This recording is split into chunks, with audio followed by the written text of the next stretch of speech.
There's always like doubt and mistakes, but that's like the thing. You just gotta realize that you learn more from mistakes than you do from success. In game, I feel like my only weakness is I don't even know. I might be the perfect player. I mean, for me, Shroud was the one that got me into Apex, so he inspired me to like pick up the game. Perhaps if I would go back into the past and I would say something, maybe the outcome is not the same, so I wouldn't say 9.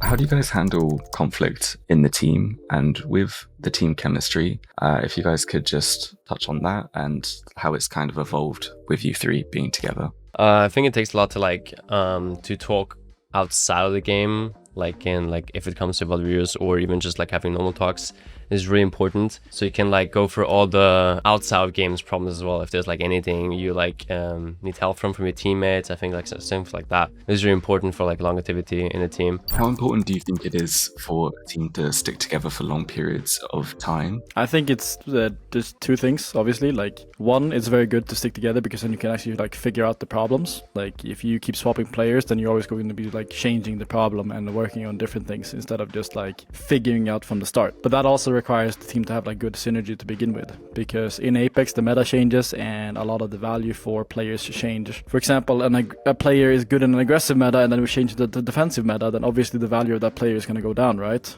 But that's also up to the player if he's gonna like put in the time to get good at those two metas. Obviously, it's very good to stick together because then you can actually like hash out the problems. But at the same time, metas do change and like the roles of players do change. So I have a question about chemistry. Just wondering if there's any activities or exercises for keeping positive morale and incredible chemistry. I mean, I think just like having serious like talks in general, like having a coach like Noth, intervene if things get too overheated, and just talking things through on VOD reviews so we're all on the same page. Like most of us are on the same page, so there's no like crazy like out of there stuff. So Yeah, the only conversation outside the game I have with Unlucky when I'm sending him IG reels.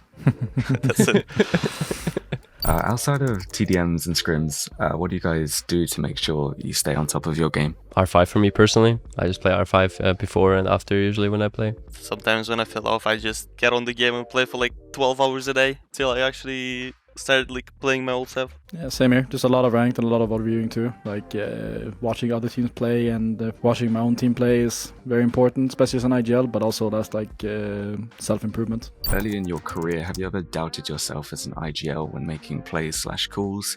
If you have, how did you overcome this? I mean, there's always like doubt and mistakes, but that's like the thing. You just gotta realize that you learn more from mistakes than you do from success. If I win or do good every single game, then I'm not gonna learn anything. Like the actual value from getting better comes from actually like making mistakes and f***ing up, but it's all about like gaining the experience through that and learning what to do in those scenarios when you f*** up. Like who cares if you fail? Just keep going. Is this level of coordination something that you spend a lot of time drilling, or is it something that just comes naturally from your team chemistry? No, we definitely worked on it a lot because ever since I joined Alliance, I remember the main issue for me was just talking in fights and just talking in general. Properly giving comms was our main issue, and I feel like it still is. It still is, yeah. I mean, I think communication in general is like one of the most important parts in doing good in the competitive scene. So if you have good communication, I think you'll do really great. Like, I would say if it mid-team has really good communication, I would say that's better than a really good team with terrible communication, in my opinion. Like communication is the hardest thing in Apex. Like there's so many things that you have to focus on, and you have to like try and communicate what you want to do to your teammates in like the split second. It's definitely one of the hardest things to do. What's your greatest weakness, you would say? I think as a team, probably overheat a lot. Like that's their main problem. Individually, I would say lack of aim assist. It's not just as a team, my problem too. It might be the language barrier, because sometimes it's like hard to come up with words or sentence that you want to say that's like the same thing goes on in your mind, because like as a international team, we all have to speak English and it's like not our first language, so sometimes it could be troublesome to say something, to call something. Well, at least for me. As in game, I feel like my only weakness is I don't even know. I might be the perfect player. Communication we could like improve way more on. Personally, like individually, I just have struggles with like confidence in fights sometimes. Who wins more often in a 1v1, Effect or Unlucky? Effect, I would say. No, I think Unlucky. No, that's not. Okay, Hakis has to judge. Lost. We can't. R5 right now. Okay, alright, wait, loading up. Other than winning EWC, obviously, what has been your kind of favorite moment of your career so far, aside from that? There's some couple of moments in the Mannheim LAN last year, I would say. I really enjoyed this LAN. Champs finals like this year, what was? All the games were just really hype and everything, especially from the crowd and the people as well, like the atmosphere. The Japanese LAN, the previous one, Champs, was amazing. Like the audience was completely different from anything we played before. But Who would you say is the best mechanical M&K player, and who would you say is the best current roller player? I think excluding yourselves. I think Genji Asia is very good mechanically right now. His R9 is like better than controller R9. For controller, I would say Koi or maybe Hal. I don't know. It's hard. Like I would also say from Genji Asia, like he's really like actually insane. Like he's really really good. And controller player Jem Burton or Koiful, either or. I'm copying my controller's answers. That's pretty much the same here. What type of character do you think is currently missing from Apex in terms of a legend? I wouldn't have like anything specific, but I would just say in general like a ring console character. I feel like there's too little right now. I think Apex is lacking fun defensive characters. Like a lot of the defensive characters in the game are just very obnoxious. So I think if there's some way you can make the defensive characters more fun, or add a character that is fun in that way, that would be cool. I don't know. It's hard to do though. What would you say sets you apart from other top teams right now, and how confident are you bringing home your first LGS win in 2026 at LAN? I mean, I'm super confident overall. Like I think like we talked about earlier, like our foundation and our baseline as a team is very high, and as long as we show up in a good mood, healthy and energized, I think we'll do really well. Yeah, I agree in there, Hakis. I just gotta say, like, as long as we like work hard for it, and I'm pretty sure we will, then I have no doubt of like we're gonna win that LAN. What separates us from other teams is that we very stable. Like we always make it finals pretty much, and we always we're always consistent. We definitely get in top 10, but I feel like if we work on our mistakes that we usually make in games, which are obvious right now and very simple to solve, I feel like we could get first place easily. What's your favorite movement tech, would you say, and what is the one that you'd recommend the most for people to learn? I'm a controller player, I don't do movement. I mean, my favorite right now is probably Skibidi Glide. That's probably the most fun. The most useful that I recommend is just learning the new mantle boost, or Client Glide, as people call it. I don't know, I feel like the most important one is wall jump. I mean, it can actually save your life sometimes. But you're in a sticky situation and you're getting shot from everywhere, wall bounce would save you, I feel like. Do you guys prefer character bans, or back when it kind of used to just be a 3-legend meta? What was your preference? Definitely character bans. Right now it's so much more fun to play the game than just being stuck on one character for like 6 months straight. In terms of skill and gunplay, what's kind of the main piece of advice that you'd give to someone to try and enter the competitive scene and get better? Get rank 1, start scrimming, and stream. That's pretty much it. That's the only thing you can do. I mean, mechanically, you can be the, like, literal god, only hit headshots, but it still wouldn't really matter because in Apex it's all about like your position and a team play, how you use your abilities. Who would your top 5 players be in the world currently, regardless of input? I mean, I'm just gonna say outside my team, because obviously my team is top 3. Zero, Hal, without a doubt. After that, probably like Jen Burton, Koi, Phony. I don't think in a there's no like particular order or anything, but they are the most consistent, and they've been the most consistent for a very long time. Yeah, I'm gonna do no order as well. I would say for myself as well, Hal, Zero, Jen, Sinew. I'd say Guild. I think Guild was very like consistent as well. Like I think Guild is really good. Well, for me, it's definitely Hal, Zero, Jen. Probably be, I guess, Phony and Volty.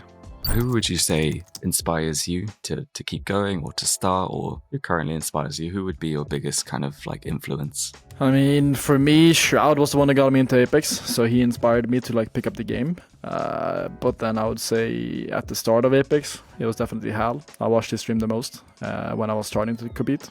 After that, like myself, my own improvement has been the most important to me, so I think that's been the baseline. Like Shroud got me into Apex, Hal got me into competitive, and after that I just focus on myself. My inspiration was Deltush when he was getting the kills on left flat and stuff. I wanted to be as good as him on controller, and after that I saw a video from 9 Impulse, about them winning on LGS, and after seeing all those emotions, it got me really involved into competitive scene, like wanting to feel the same emotions of winning. For me personally, I don't think I ever had like an inspiration. I was just gaming for fun, to be honest, and then yeah. But I think when I swapped from console to PC, if I would say someone, then it would be probably just Hal. I think even when he was back on MK back then. What's kind of like your go-to routine, would you say?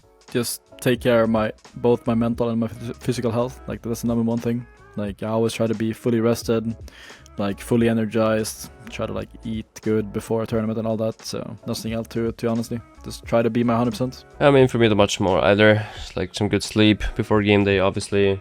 I go for a run usually like 4 hours before, then play some R5, eat some good food, and then meet up with the team and just play TDM. To me, I honestly don't have any schedule or anything. If I want to like perform 100%, I usually I'm trying to have nothing before, because otherwise if I have like some stuff to do, some work, I perform worse than I usually do. What is the most memorable fan interaction you've ever had? Signing someone's chest in London. Probably the line after champs in Japan. Like we basically took out the entire parking lot all the way to the train station. There was so many people. What would you say is the most misunderstood part of competitive Apex? I think Apex is unique in the sense that like all the pro teams and players stream their gameplay. Like we are almost the only game in the entire world that do that. So a lot of it gets put online and a lot of fans can judge it directly, where in other games they can't. So I think that just changes the view of pro players in general and creates like a stigma against from like a lot of casual players, which has like separated the communities a little bit, where there's like a casual Apex community and a competitive Apex community. I feel like it's the most misunderstood part from Apex for someone who's watching it for the first time is like how the match point works. Like I feel like people don't really understand how intense it gets when you like when a certain team on match point, and how other teams like trying to focus them to kill them to figure out like if they're like alive still or something. What would you say is your best comfort food? Maybe like after a bad scrim day, or just what's your go-to comfort food, would you say? Chicken rice. Burger. Burger. Like if I had a bad day or something, or if I had a good day even, I go for pizza and just watch some show. If you guys had to pick one loadout, 2 weapons from all time in Apex, what would the 2 that you would pick be? Flatline R9. R9, R31. Yeah, same for me. Is there any content that you guys would like to see, either from LGS or from pro players or orgs that currently doesn't exist? Maybe we should do sports content. 11 versus or 12 versus with 12 football match. It actually would be funny. That would actually be so funny. Yeah, one player should be a coach, so it would be 11-11. Who do you think the best player would be? I think Funk, because he's too athletic. He would just outshine everyone. I don't know, just some sort of content like from like other pros together, like just mixing it together a little bit. Like let's say we do something with the Falcons team or Fnatic or like any sort of content, just like mixed through together. That'd be cool, I think. Yeah, I agree. A lot of content is just with the teams itself, and like a lot of teams have already done that 100 times over. So like for example the escape room that I did in Birmingham, like that was with other pros. That was pretty fun. What is it about Apex or competitive Apex that keeps you coming back? Money. No. Stage. I don't know, a unique feeling of like being on stage. I think like it just, I mean, obviously you can have that in any other competitive game as well. I just enjoy playing the game as well itself as well. So obviously I like being on stage as well in the game I'm competing in. So competing and getting to actual end games in Apex on stage and like overall when you're in a tournament, it's a different feeling. It's a very good type of adrenaline where you like end up in those scenarios. Like winning a game on stage feels amazing in general as well. Yeah, to me it's just the feeling that people are actually like trying their best, trying to win every game, trying to do their like best in fights, like playing it extra carefully, and makes the game even better, like what it used to be like in Season 0 when people just try to play for the win instead of kills. If there was any other like 2 players that you had to play with, who would it be and why? Hal as an IGL, because I think he's just nicer than Zero, obviously. Koi or Sanyu, I would say Sanyu more. I would want to play with the OJ. And the third is a question. There's so many people that we could try to play with, but it's like hard to choose one. It would probably be Impulse or OJ or Hardeki, because I want to play the game while speaking my native language. Within EMEA, Aku and Nate maybe. Internationally, probably go somewhere like Hal and Koi maybe. I honestly don't know. For Effect and Unlucky, we haven't heard the backstory of your names yet, What's the story there? I'm unlucky in life, so that's why I'm called like that. No, I'm kidding. I don't know. I don't have a lore. It was just my brother yapping something when I was like 9 years old, and I was like, alright, I must take that. That's pretty much it. It's not lore bandit. Well, my first in-game name was just Miron 2005. My name and the year of birth, so I'm not too creative, guys. So after that, there was like a guy in the game I used to play a long time ago. His name was like Effect Calibri. At first, I just stole his name completely, and then at one point, I decided to get rid of the second part and just go with Effect. Bro stole his name. Half of it. He just often know, like, yeah, it's mine. What is something that you would kind of go back and tell your younger self, kind of like 4 or 5 years ago, just starting out in Apex? What's some advice that you have given yourself? Go for #1 Pred earlier. Didn't you do that with 14 or 15? Even earlier. Oh yeah, true. You were, Honestly, nothing. I'm happy with how everything's transpired. yeah, perhaps if I would go back into the past and I would say something, maybe the outcome is not the same, so I wouldn't say 9.